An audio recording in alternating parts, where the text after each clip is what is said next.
Hello everyone! Today, I'm going to show you how to make a big book.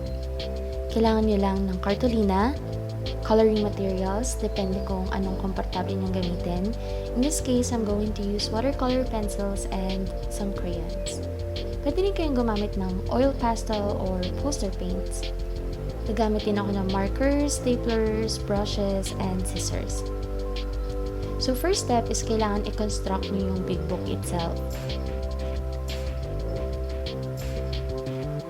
Fold lang natin sa half yung cartolina, which is the standard size ng big book.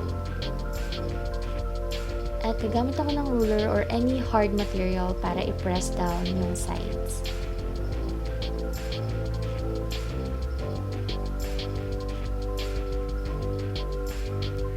Gawin nyo lang ito sa lahat ng pages or sa lahat ng cartolina pieces ng big book niyo. I think when making a big book, it's very important that you know how many pages you need.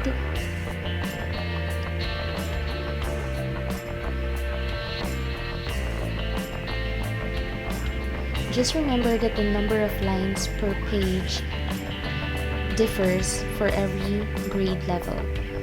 For kindergarten, usually it's only 4 to 5 lines.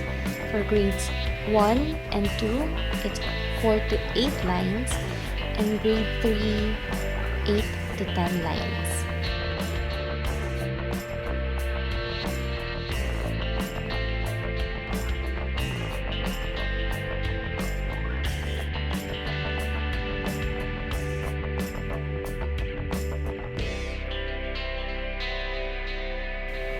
There are so many ways to bind your big book. This is just one of the ways which I'm doing. I'm using a stapler to staple both sides sa gitna ng book.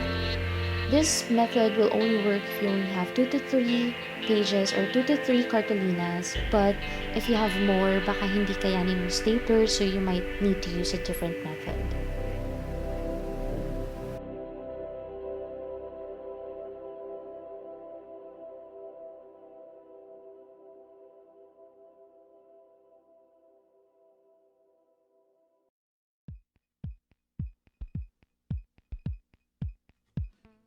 Ang mahirap sa method nito is minsan hindi kakagat yung stapler sa kabilang side, but that's okay. You can try as many times as you want. Hindi naman masisira yung big book ninyo. So that's it. Next is i-prepare natin yung front page for our illustration and title. When I was making my big book, medyo nag-alangan ako pagdating sa drawing at sa pag-lettering kasi it's something na hindi ako trained to do at hindi ko pa siya nagagawa before. Pero I realized na kahit anong itsura ng illustrations nyo or drawing nyo, huwag kayong mabahala kasi it's our way or it's our freedom of expression kung sino tayo, and it's a celebration of our uniqueness. Huwag kayong mag-alala if your illustrations are not as good as the ones in published books. Kasi this is your own style. This is your book.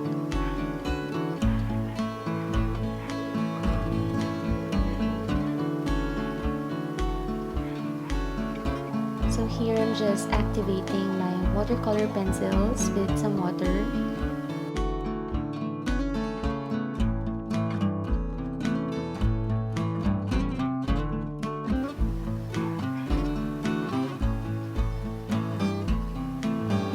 Masyadong satisfied sa kulay ng big book ko kasi hindi siya ganun katingkad, at I'm afraid na kapag tinignan siya ng students sa malayo, hindi ganun masyado makikita.